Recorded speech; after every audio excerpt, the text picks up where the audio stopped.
There's a better way to a better day. We call it the Betterment Project. The journey of betterment begins with practical solutions to improve your quality of life. The future is bright when you decide to take small steps in the right direction. We will never reach perfection, but we can always obtain betterment.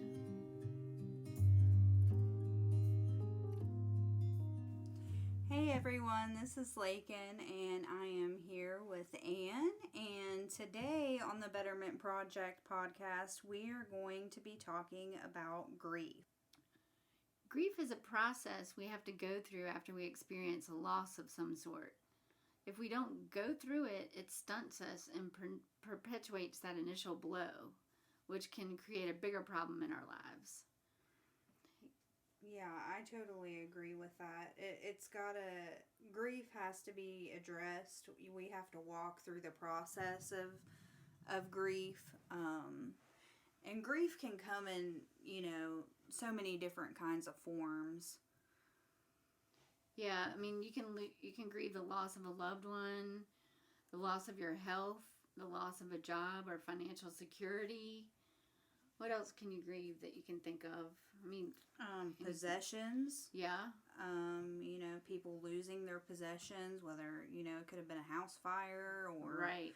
If you're in addiction, a lot of times you lose everything you got possession-wise. I remember once my car was broken into and I just felt so violated. Like, it wasn't any big deal because, it's not like they did anything to me, and they just took like stupid stuff that I had in my car.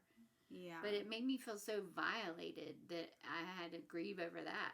Right. And it probably created a little bit of trauma. It was traumatic, like, somebody invaded your space and right. and took your belongings. And I think grief and trauma come hand in hand. Is like when we were just talking about losing your possessions, like just materialistic things, that to me is traumatic. It's a traumatic experience because you lose everything that you own, and a lot of times materialistic stuff can be a part of our identity, and or if we lose those things in a traumatic, unexpected way, that's creating trauma in our hearts, and we have to grieve the loss of those possessions. Yeah, so often when we think of grief, we think of losing a loved one, and like that's where we go in our brains. Mm-hmm. But it really can be so many other things. Right. Like, for example, like your health. If someone loses a leg or something, like if they have diabetes and have to get their leg amputated, like that is a major, major loss, and that you would have to go through a major grieving process over. Yeah, health-wise, just not being able, even to do the things that you were once able to do. Grief comes along with that. 'Cause it's traumatic, and it's taking away a part of your identity, and you're grieving, a part of you that you lost, whether it's being able to walk or, your body changing physically as you get older, or going through, having different, diseases, or even just aging. Yeah, just aging. Because I know a lot of people are really hung up in their looks, Oh, yeah. And like when they start seeing wrinkles or gray hair or whatever, or start gaining weight they can't lose as easily when they were younger. Mm-hmm. It makes them, like you were talking about, your identity is just shattered, kind of. Right. And you grieve over the person that you once were. Right. Whether it was look-wise or, something like that. I know I do that. Personally, I do that. As I'm getting older, things are changing physically in my body, and, after having kids and things like that, your body physically changes, your metabolism changes as you get older. You know, you do see those wrinkles and those gray hairs, and it's about, and I think it's about accepting that. Right. And just accepting the new you, who you are. Right. And coming to the acceptance of that person that you once were is gone, because in this life we're constantly transitioning. Right. And I feel like, you know, that's where, you know, all this Botox and liposuction and all this stuff comes into play, because people are unwilling to embrace the change. Embrace the change, exactly. And life is meant to constantly change and evolve. And, you know, that's just the nature of life, is constant changing and evolution. And when we resist, we're not going with the flow of life, and that's where the grief begins. Yeah, definitely. Definitely. We have to come to some sort of acceptance of it. We often wish that things would stay the same, and that people will always be with us, and that our bodies will always remain the same, whole and healthy, and that we can always have the things we enjoy. But that's not the way of life. No, but we can learn, you know, through those losses and through those griefs, how to adapt and how to find new things. Right. To love and to enjoy about ourselves or about our life. But I just wanted to go back to, real quick, to the loss of a loved one. Mm-hmm. I lost my brother in 2020, my little brother, from a drug overdose. He was 27 years old. And I went through, it was just a horrible, horrible, traumatic experience, because it was a premature death, you know. Right. It wasn't like he died of old age or anything like or that. Or illness, really. I mean, he had addiction, but... Yeah, but it was just... it was traumatic for me and my family, and I didn't cope with it well. I had to feel those feelings and go through that process, because it caused me a lot of, you know, why him? Why not me? You know, why was he taken so soon? God, why didn't you save him? Why didn't you protect him through this? Just a lot of different emotional feelings, anger towards, you know, the God of my understanding, anger that I wasn't there for him, anger and guilt about I didn't hug him one more time, Mm-hmm. the last time I saw him, that I could have done more. Just all kinds of different things that I had to walk through. But now that I'm starting to come to the other side of that grief and that loss, I am accepting it in a spiritual way, for me, accepting it that, you know, it is to be absent from the body is to be present with the Lord. So that Right. helps me in my acceptance of it. And, you know, I just do little things that help me. Like, I'll picture him up there in heaven just rooting for me and in my life, and just being, you know, on my team. Like a guardian angel, in a way. Yeah, kind of. I just do little things like that to help me with the acceptance of the loss. Right. I lost my fiance. This is back in 2005, so it's been a long time. But we were in a car accident together, and I almost lost my life as well. But when I finally came out of a coma that I was put in the hospital for several weeks, and learned that he had died, it just destroyed me. And it was so difficult to move on from that. And I mean, it took a good 10 years before I could like stop just completely falling apart on that day every year. Mm-hmm. And now I feel like I'm in a pretty good place with it, but I still desperately miss him and still feel the grief a little bit.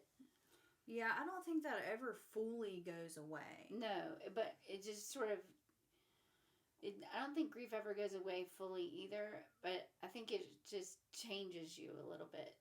It changes you, and I think the severity of the grief emotionally lessens as time goes on. Yeah. So it just comes in waves sometimes, and it's not that you don't care about the person or that you don't wish that were still here, but it's okay. That means that you're moving forward. Right. In your grief. You're moving forward in acceptance of what happened. Right. And that's a good thing. It's, an unhealthy thing is where you're in that horrible shock state of grief and you stay there for the rest of your life. That's right. not healthy. No, it's not. It's very damaging to be stuck in that spot. Yeah, it does nothing for you, and it doesn't bring the person back. No. And I kind of dealt with it the same way you were talking about dealing with your brother. Like, to this day, I still find myself talking to John and, thinking of him as in heaven, looking down on me, rooting for me, just like you were talking about your brother. Mm-hmm. Like, that brings me peace. Right. And I think a lot of it is sort of finding your peace with the situation, whatever it may be. Whether it's, losing a loved one or losing, your possessions or losing a job or whatever. It's about finding the peace and the acceptance you need to move on with your life. Right. And also I feel like replacing that void with something else. You know what I mean? Is helpful in moving on, because when you lose something, you've lost a part of something, so we got to fill it with something else. Right. It's important to try to find something to, fill it. Well, for me, one, that's God. Mm-hmm. Spiritually, I take that to a spiritual level and, fill it with God. But it's also good to do things when you're missing, a part of yourself or whatever, to find the new you, to find how to move on in life, and because you're different from that event. Right. It changes you as a person. It changes you as a person. So now after you go through that grieving process, you got to come to the point where you can find out the new you and who you are and adapt to being that new person that has went through that traumatic experience. Right. Because if life were always the same, we would never have a chance to grow. Yes. And so there would be no new exciting adventures on the horizon. We just wouldn't be able to grow as a person. And so really the grief can serve as a reminder to have gratitude for every moment of every day and the loved ones in our lives. Yes. And to, how they always say that you don't know the dawn without the darkness. Mm-hmm. It's like the darkness, the grief, the darkness is how we know what happiness and joy is the contrast. Mm-hmm. So grief is not a horrible thing. It's just part of life that we have to accept and learn to move through. Mm-hmm. Yeah, definitely. And in a healthy way. Right.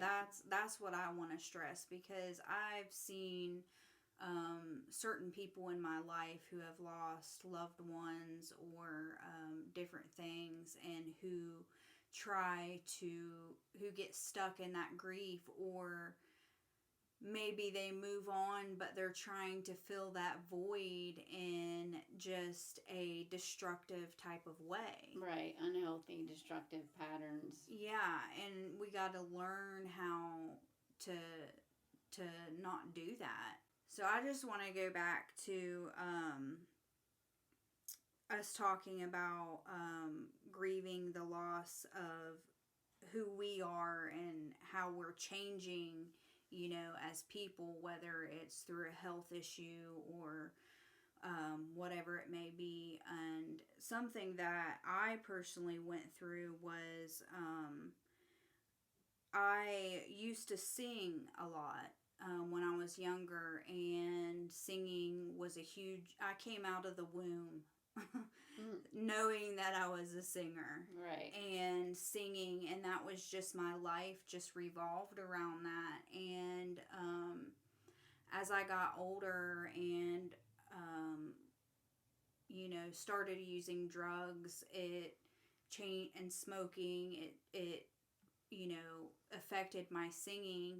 And then I got into relationships that were really, really unhealthy, and they silenced me and my singing. And so I just kind of laid that down, and in an emotional sense. And I was in a few bad car wrecks where I got whiplash real bad, and I don't know if that had anything to do with it, but my vocal cords were just not the same after that.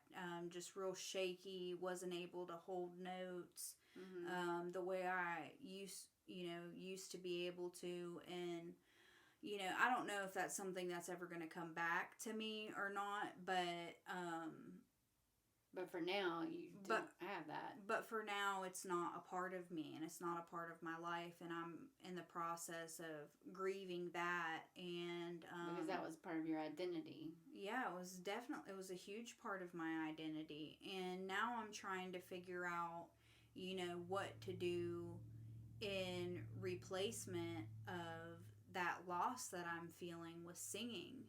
And to me, I fill that with a lot of writing, a lot of reading, and then recently it's been speaking. It's been speaking, making those videos, speaking, what's in my heart and things like that, because it's a way for me to express myself. Well, it's almost going backwards from what you were saying. Like, you had the trauma with the car accidents and the drugs and the smoking. That had a physical impact on your vocal cords. But then you said you were in relationships where you were silenced. Mm-hmm.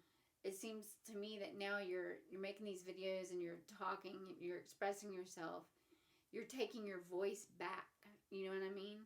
Yeah. It's like you're starting from that place. The last part of the destruction of your voice. Wow, that's good, Anne. And you're taking that back. Yeah. And maybe awesome. Once you reclaim that or feel solid in that, maybe your physical self will change, because you're not using drugs anymore, you're not smoking anymore. I'm not in horrible relationships. Right, and just don't get any more car accidents, and maybe everything will come back. It might, but for the time being, I'm doing what I can do to express myself in a different kind of way. Mm-hmm. And I think that's important that we do that. Like with the loss of my brother, he used to play guitar, and I never played an instrument before. I didn't have to. I sung, and my brother. That was your instrument, your voice. Yeah, and my brother, he played guitar for me. Mm-hmm. And so anyways, after he died, I went and I got a guitar. And I haven't started, practicing yet. I'll be honest with you. Yeah. But that was just taking that action of buying that guitar was something that helped me with my grieving with him. Right. To fill that void, you know? It's like you feel like there's a piece of him with you. Right. Well, I have another kind of a story. I know I always talk about my cats, and I'm sorry, but I just have a lot of cat stories. You can talk about your cats as much as you want. We love it. I feel like my cats are my greatest teachers, so that's why I have so many stories about them. But I had this cat named George, and he was my favorite cat. He was the first boy cat that I ever had, and he was so sweet, and I loved him so much. Well, George, he was an outdoor cat, indoor-outdoor cat, and one day when he was out, he was shot in the leg, and the vet had to amputate his leg. And, you know, to me that was just devastating. I was just thinking, oh no, how's George gonna, you know, what's he gonna do? Like, this is just awful. Well, after they did the surgery and removed his leg, they said he was up and walking around like within, you know, half an hour of getting out of the surgery and coming out of the anesthesia, yeah. And that really kind of taught me something. It's like George wasn't concerned with what he lost. He was looking at what he still had. Oh, I've still got 3 legs. I can still stand up. I can still walk around. He took what he had and went forward. He didn't dwell on the fact that he lost his leg. Right. And that was just so inspiring to me. Yeah, that's a huge teaching moment right there. Yeah. And we tend to do that. We tend to focus on what we don't have anymore, what we've lost, and instead of looking at the things that we do have, you know, because we do have other things in our life. There's always, you know, something to be grateful for. Yeah. You know, even if you lost the ability to walk and you're in a wheelchair now, hey, you still got arms and you can roll around. Right. And just any little thing. And even if you didn't have arms, you probably still could talk, or, you know, whatever it is that you still can do, or even not still can do, but what you now can do. Right. Sometimes if you lose something, you find that you had other skills that you could do that you wouldn't have known about had you not lost whatever it was. Right. I don't have a good example of that, but I know that's the case. You got skills, Ann. Well, thank you, Lakin. Ann's got more skills than anybody knows of. Oh, right. But I mean, that finding those new skill sets, a lot of times it does come from the loss of something. Right, and that's growth. I mean, that is growth. Yeah. So you know, losing something is not always the horrible tragedy that we make it out to be. Right. It just is in that moment. Mm-hmm. But if we let the moment pass and move on, a new moment will come along. And there's no reason that next moment has to be as tragic and sad as the last. Mm-hmm. We just have to make it. We have to make it good. You know, we have control over our lives. Right. Yes, we do. We can sit there and feel sorry for ourselves and be miserable about it and cry all day, every day, and waste, you know, months and years of our lives. Or we can embrace the fact that, yes, this happened to me. Yes, this was traumatic. But where can I go from here? Right. You know? But, I mean, I think it is important to take the time to cry your eyeballs out and feel the sorrow and, you know, do whatever you got to do, because you have to walk through the grief. You have to let it wash over you and wash past you. Right. It's not just skipping the grief process and then just be like, oh, I'm just going to, you know, move on from here. No, it's you do. You got to stop. Feel your feelings and walk through it. And I think that's what healing is all about. Right. It's walking through that journey of grief, of grieving, feeling those feelings, moving past it, and seeing where you can go from there. and finding your new abilities and embracing the new person that you are, or the changed person that you are, and learning, to love yourself in the process, and get to the point at the end of it to where it's like it's okay, to let go now. Right. And it's also, okay to move on. Also, there's so many different levels of grief. There's losing your most loved one, in a tragic, unforeseen accident or something. And then there's, I lost my favorite watch or whatever. There's like there's a whole spectrum of loss. Mm-hmm. Some people might say, well, that's stupid. Why are you even caring about that? That's just a thing or whatever. Or, well, it was important to you. Right. And it can be something very minuscule, or it could be something very major. Right. So I feel like when you do come across a major loss, sometimes it's good to reflect back on all the other levels of grief you've been through, mm-hmm. and maybe pinpoint some of those minute ones and look at how you overcame that and how you went through that. Mm-hmm. And then maybe use that as a model to get through this giant grief. Right. Yeah, that makes a lot of sense. With every end, there's a new beginning. Yeah. So with every loss, there should be something new. Mm-hmm. And that can be a new perspective on life. It can be just growing as a person. Just a million different things. Grief can serve as a reminder to have gratitude for every moment of every day and all the loved ones in our lives.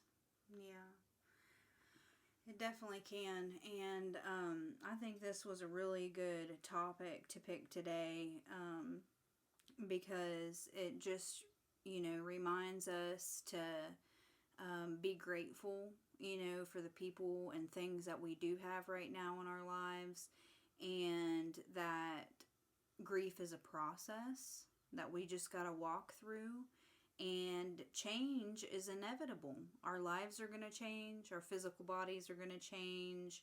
We're going to lose people that we love. It's all a part of life, and it changes us, and just learning how to embrace that new person after we walk through, that grief. Yep. So I just thank y'all for listening to this podcast, and we're going to have another one out here soon, so stay in tune for that, and thanks for joining us. We'll see you again next time. Bye.